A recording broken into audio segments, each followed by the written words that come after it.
Good morning. This is Kasturi Day. Today I am going to discuss on one of the physics chapters according to ICSE syllabus class 7, the motion chapter. So I start with first is rest and motion. So what is rest? A body is said to be as rest if it does not change its position with respect to a fixed point in its surroundings. That means we say a body is at rest when the surroundings, according to the surroundings, the body is not changing its positions. Okay. For example, a book is lying on the table. It will not change its position if it is not disturbed, or it will be considered to be, if it is not pushed, not pulled, not changed, it's not kept in another place, not changed its position, and that way it will be at rest. Then it will be considered as that it will be at rest. Again, a bench which is fixed under a tree, okay, is at rest, as there is no change in the position of the bench with respect to the tree and other stationary objects. Like if a bench is fixed under the tree, according to the surroundings, like the tree or any other stationary object, if a person is sitting on another bench or just standing another tree, then according to him the bench is not changing its position. The position of the bench is not being changed. Therefore, the bench will be at rest. Okay, so respective to other objects from on the surroundings, if a body does not change its position, then the body will be at rest. Again, in case of motion, a body is said to be in motion when the position of the body with respect to its surroundings, it changes with time. Okay, so rest, I told you that according to the surroundings, in respect to the surroundings, if the body does not change its position, the body will be at rest. Okay, and if it changes its position with time and in respect to the surroundings, then the body will be at motion. Okay. So when a moving car changes its position with respect to a tree or a lamp post by the side of the road, the car is said to be in motion. Or a flying bird is also said to be in motion as it changes its position with respect to the fixed object such as the tree.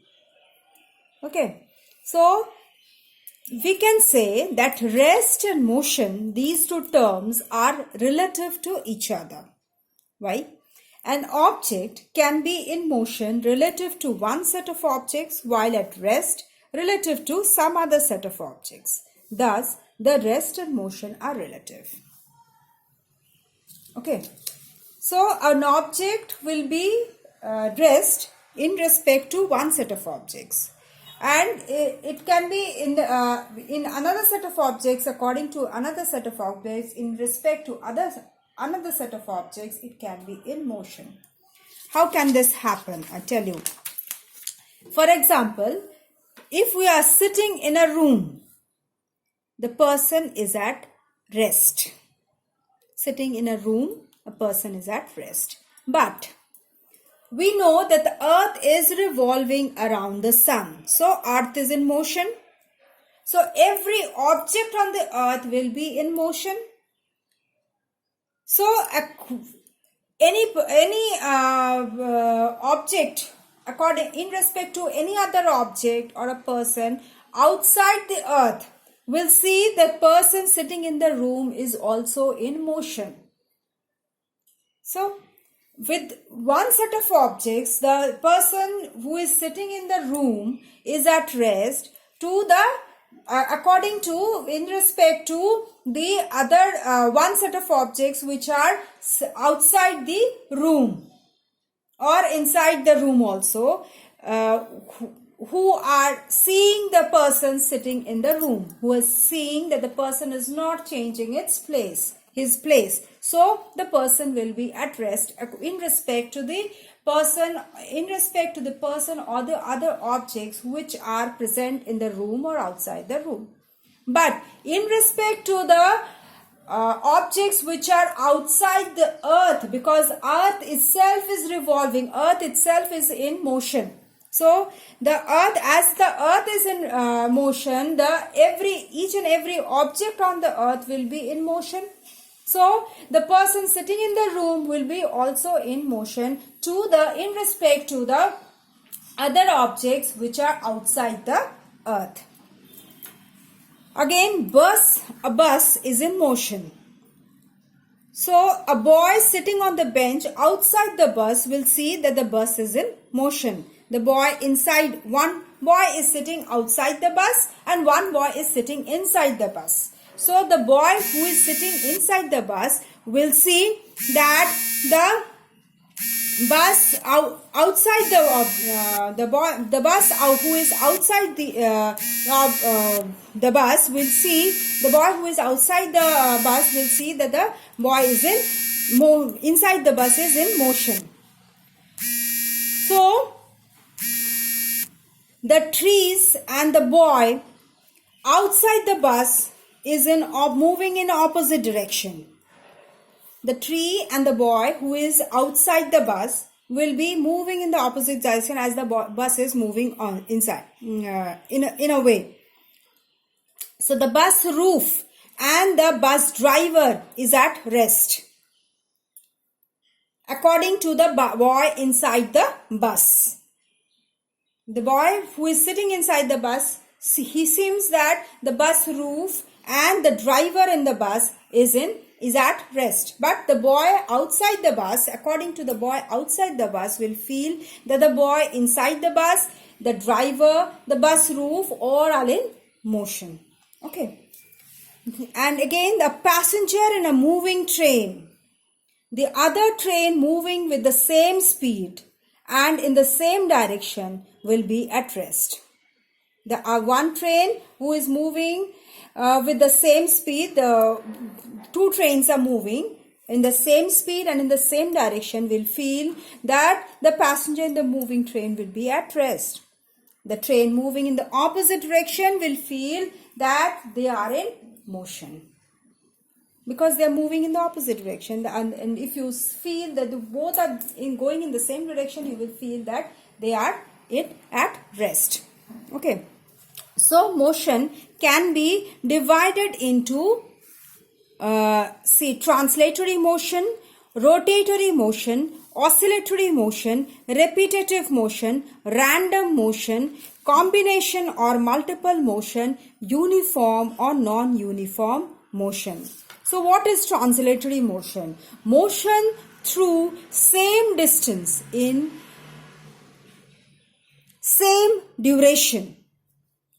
Motion which is going through same distance in the same duration, same time interval, that will be translatory. Okay, that is divided into rectilinear, curvilinear and curvilinear mainly, and curvilinear can also be circular motion. So rectilinear means the motion which is in the same distance, in the same duration and in a straight line path, that is rectilinear motion. And curvilinear motion is also in the same distance, motion through same distance in same duration, but in a curved path.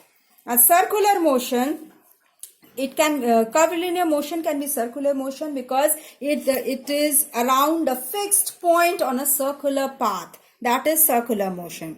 Then we come to rotatory motion. Rotatory motion is when it's a motion of an object about a fixed axis. Okay, about a fixed axis is rotatory motion. Then oscillatory motion. Oscillatory motion is when the whole body moves to and fro about a mean position. That is oscillatory motion. Okay, then Oscillatory motion can be vibratory. Some parts of the body move to and fro about their mean position. Okay, to and fro like a vibrating guitar wire. Then repetitive motion, motion after a certain interval of time. Okay, then it can be periodic and non-periodic. Periodic motion repeating itself after regular intervals of time. That is periodic motion. And non-periodic, it's repeating itself but not at regular intervals of time. Then we come to random motion, motion which with no specific path. Sometimes it's more, sometimes it's less, like that. Random motion. Then combination or multiple motion, where more than one type of motion is going on at the same time. Then uniform or non-uniform motion. Uniform motion is a motion where which covers equal distances in equal intervals of time, and non-uniform motion is a motion in which unequal distances are covered in unequal or equal intervals of time, or equal distances are covered in unequal intervals of time. That is non-uniform motion. So I stop here. I'll continue with the rest of the chapter in my next video. Please go through this. If you have any doubt, please do write in the comment box. And if you like the video, press the like button. And if you are a new viewer of this video, please do subscribe so that you can get the notification of my next video. Thank you.